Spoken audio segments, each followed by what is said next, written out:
नमस्कार दोस्तों, स्वागत है हमारे YouTube channel expose the fake में, जहां हम आज ध्रुव राठी के सिलेक्टिव बायस के ऊपर चर्चा करेंगे। तो वीडियो शुरू करने से पहले मैं चाहूँगा कि आप मेरे YouTube चैनल को सब्सक्राइब कर लीजिए और बेल आइकन को दबा दीजिए ताकि आपको लेटेस्ट नोटिफिकेशन मिलती रहे। और दोस्तों, मैं अपने माइक्रोफ़ोन की ख़राब क्वालिटी के लिए आप सभी से क्षमा चाहूँगा। मेरा पुराना माइक्रोफ़ोन थोड़ा ख़राब हो गया है, तो अपने पुराने माइक्रोफ़ोन से ही काम चलाना पड़ रहा है। तो चलिए दोस्तों, हम अपने वीडियो को शुरू करते हैं बिना किसी देरी के। पहला सिलेक्टिव बायस है सिलेक्टिव इग्नोरेंस। सिलेक्टिव इग्नोरेंस मतलब डिस्ट्रक्टिव क्रिटिसिज्म, जहाँ पे हम सिर्फ वही दिखाते हैं जो हम दिखाना चाहते हैं, मतलब अपना एजेंडा चलाना, अपनी रोटी सेकना। राठी के केस में यह देखा गया है कि वो आम आदमी पार्टी की तरफ ज़्यादा इंक्लाइंड रहते हैं। मैं फिर क्लियर कर दूं, किसी भी पार्टी की तरफ इंक्लाइंड रहना कोई गलत बात नहीं है, और अपोजिशन पार्टी का काम ही होता है रूलिंग पार्टी का कंस्ट्रक्टिव क्रिटिसिज्म करना। एज आई सेड, क्रिटिसिज्म जो है वो कंस्ट्रक्टिव रहना चाहिए, यानी आप गवर्नमेंट की वीकनेसेस को एक्सपोज कीजिए और जो उनके अच्छे काम है उनको दिखाइए। ध्रुव राठी के केस में ऐसा नहीं है। ध्रुव राठी हमेशा आम आदमी पार्टी की साइड लेते हुए दिखते हैं और अपोजिशन पार्टी, इनक्यूमेंट पार्टी के हमेशा विरोध में रहते हैं। सिलेक्टिव बायस का मतलब यह भी होता है कि अपनी काली करतूतों से आंखें मोड़ लेना, जबकि दूसरों की छोटी से छोटी मिस्टेक को बढ़ा चढ़ा के बताना। मामले में ध्रुव राठी काफ़ी एक्सपर्ट है और उनका सबसे बड़ा सिलेक्टिव बायस आया था वाराणसी के बारे में इलेक्शन 2019 से पहले, जहां पे वो वाराणसी को अंडर डेवलप्ड और ये बता रहे थे कि मोदी के वक्त में कोई डेवलपमेंट नहीं हुआ। ये भी नहीं कह रहा हूँ कि वाराणसी मोदी के टेन्योर में यूएसए बन गया है। वहाँ पे कुछ अच्छे काम भी हुए जिसे हाईलाइट करना चाहिए था, लेकिन वो हाईलाइट नहीं किए गए। रादर ध्रुव राठी ने मोस्टली कोशिश की कि वो ज़्यादा से ज़्यादा नेगेटिव एंगल दिखाएं वाराणसी के बारे में, रादर देन पॉजिटिव एंगल। यहाँ से पहला पॉइंट सिलेक्टिव इग्नोरेंस प्रूव होता है कि ध्रुव राठी किस प्रकार से पॉजिटिव क्रिटिसिज्म की बजाय नेगेटिव क्रिटिसिज्म या डिस्ट्रक्टिव क्रिटिसिज्म करते हैं। ध्रुव राठी का दूसरा सिलेक्टिव बायस है हिपोक्रेसी। वो हमेशा हिपोक्रेट रहे हैं, और वो हिपोक्रेट क्यों रहे हैं इसका एक्सप्लेनेशन मैं अभी आपको आगे दिखाता हूँ। ध्रुव राठी हमेशा एक ही पक्ष को दिखाते हुए दिखते हैं। पॉलिटिकली वो आम आदमी पार्टी को दिखाते हैं, और कम्युनिटी वाइज वो सिर्फ एक स्पेसिफिक कम्युनिटी को हमेशा मेंशन करते हैं। उसका सबसे बड़ा एग्जाम्पल है रामलिंगम का मर्डर केस। आप लोगों में से जिनको रामलिंगम के बारे में नहीं पता है, रामलिंगम एक तमिलनाडु के व्यक्ति हैं जो फोर्स्ड कन्वर्जन के खिलाफ काम करते हैं, से रादर करते थे, क्योंकि उन्हें रेडिकल इस्लामिस्ट्स ने मार दिया था बीच चौराहे पे, और ध्रुव राठी ने इसके बारे में कोई बात नहीं की। अगर ये कोई दूसरी कम्युनिटी के होते तो वो ट्वीट कर करके इस चीज़ को मेंशन करते। जैसा कि आप देख सकते हैं, उनके जो ट्वीट्स होते हैं वो भी स्पेसिफिक कम्युनिटी से रिलेटेड ही होते हैं। अगर स्पेसिफिक कम्युनिटी ने कुछ गलत किया तो ही वो ट्वीट करते हैं, अदरवाइज़ वो नहीं करते हैं। इसलिए मैं उन्हें हिपोक्रेट बोलूँगा, और ये हमारा दूसरा पॉइंट जो है हिपोक्रेसी, उस चीज़ को प्रूव करता है कि ध्रुव राठी कितने हिपोक्रेट हैं। दोस्तों, हिपोक्रेट इसलिए क्योंकि उन्हें एक स्पेसिफिक कम्युनिटी और स्पेसिफिक ऑर्गेनाइजेशंस ही दिखते हैं गलत कार्य करते हुए, जबकि अगर कोई दूसरी कम्युनिटी या दूसरे ऑर्गेनाइजेशंस अगर कुछ गलत करें तो उसका अपोजिशन नहीं करते, जबकि वो उसको सपोर्ट करते हैं या के मुताल्लिक ट्वीट ही नहीं करते हैं, जैसा कि हमने पहले के एग्जांपल्स में देखा।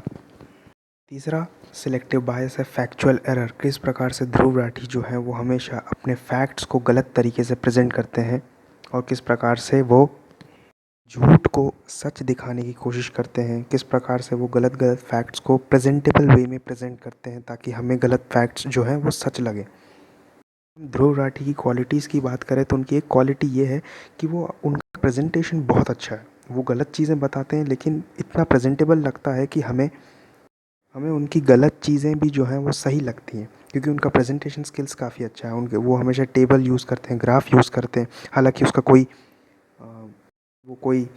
सबूत नहीं देते ताकि हम उनके डेटा को जो है टैली कर सकें। फाइनेस्ट एग्जांपल है जब उन्होंने CAG, comptroller and auditor general of India की 2015 की रिपोर्ट को ये पब्लिश करके दिखाया कि ये 2017-2018 की रिपोर्ट है, और किस प्रकार से मोदी गवर्नमेंट के टेन्योर में आर्म फोर्सेस या इंडियन आर्मी की बहुत ज़्यादा पैथेटिक सिचुएशन है।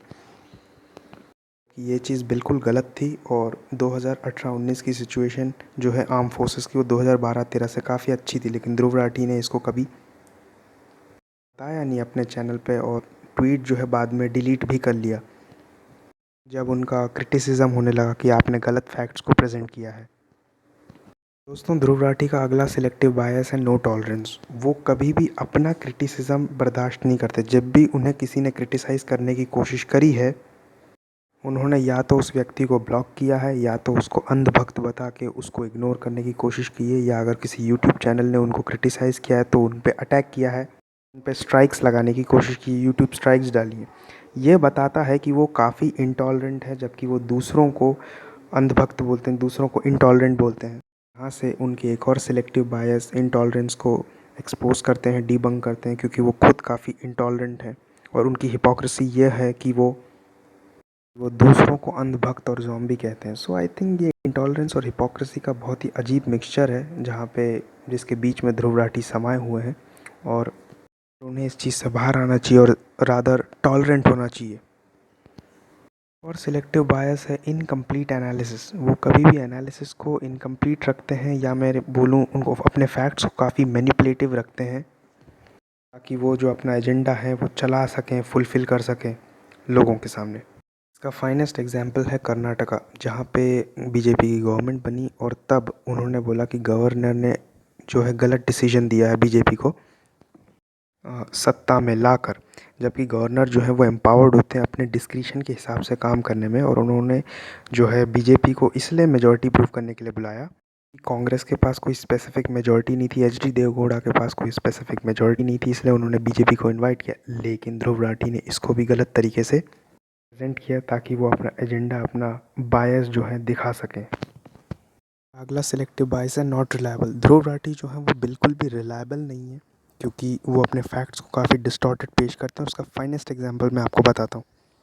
याद होगा कि एक बार मन की बात प्रोग्राम में प्राइम मिनिस्टर मोदी ने छत्तीसगढ़ के एक व्यक्ति के बारे में बताया था, जो नाली की गैस से जो है चाय बनाता है और काफ़ी काफ़ी रिसोर्सफुल मैनेजमेंट करता है। उन्होंने इस व्यक्ति की तारीफ़ की थी जो छत्तीसगढ़ का था। ध्रुव राठी ने इस चीज़ का काफ़ी मजाक उड़ाया था और लोगों को अंधभक्त कहा था। बाद में यह बात पूरी तरीके से सच साबित हुई, जिसमें आदमी का नाम प्रीतम सांगमा था और वो छत्तीसगढ़ के निवासी थे और वो इस प्रकार की नाली की गैस से जो है चाय बनाते थे, अपना गैस ऑपरेट करते थे।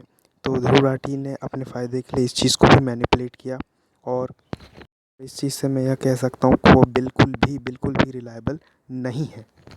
और एक और सिलेक्टिव बायस है जिसे हम बोलते हैं हाइड्स इज पास्ट।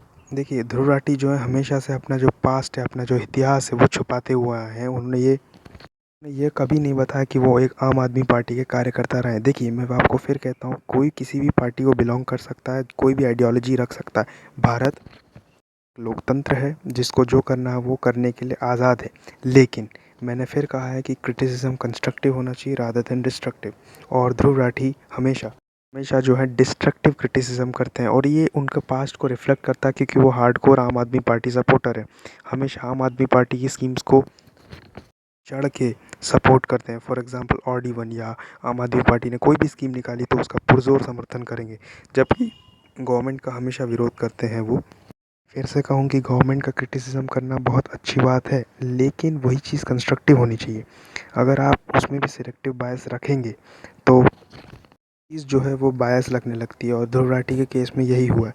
तो मेरे हिसाब से उनका जो पास्ट है वो इस चीज़ को बताता है कि वो क्यों इस प्रकार से बायस्ड हैं। उन्होंने कई बार कबूला भी है कि वो खुद एक आम आदमी पार्टी के स्टॉन्च सपोर्टर हैं। देखिए, उनकी खुद की एक आईटी सेल ब्रांच है जो दूसरों के यूट्यूब चैनल्स पे स्ट्राइक डालती है, दूसरों के व्यूज़ को डिस्ट्रॉय करने की कोशिश करती है। तो इस प्रकार की चीज़ें जो हैं ये कम्युनिस्ट एरा में हुआ करती थी कि आप दूसरों की बात को दबाएं और ख़ुद की बात को प्रोपेगेट करें। ये चीज़ें जो हैं काफ़ी सिलेक्टिव बायस के अंतर्गत आ जाती हैं। मेरी ये लिस्ट कंप्लीट होती है। मैंने जितने भी सिलेक्टिव बायसेस मैंने रिसर्च किए थे वो आपके सामने पेश किए।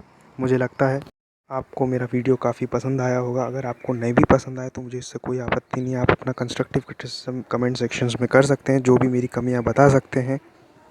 अगर आप वीडियो को डिसलाइक करना चाहें वो भी कर सकते हैं, लेकिन मैं चाहता हूँ कि अगर आपने वीडियो को डिसलाइक किया तो आप प्लीज़ उसका कारण बताएं और मैं आपको वादा करता हूँ आपको प्योर आंसर्स दूंगा उसके। क्योंकि मैं हमेशा से कंस्ट्रक्टिव क्रिटिसिज्म में बिलीव करता हूँ, तो मुझे लगता है कि आप अगर मेरी वीडियो का कंस्ट्रक्टिव क्रिटिसिज्म करेंगे तो मुझे काफ़ी खुशी होगी। और thanks for watching. Make sure to like, share and subscribe and please press the bell notification icon, so जब भी मैं अपनी नई वीडियो डालूँ आपको उस बारे में नोटिफिकेशन जो है मिल जाए। Thank you very much and God bless you all. Thank you.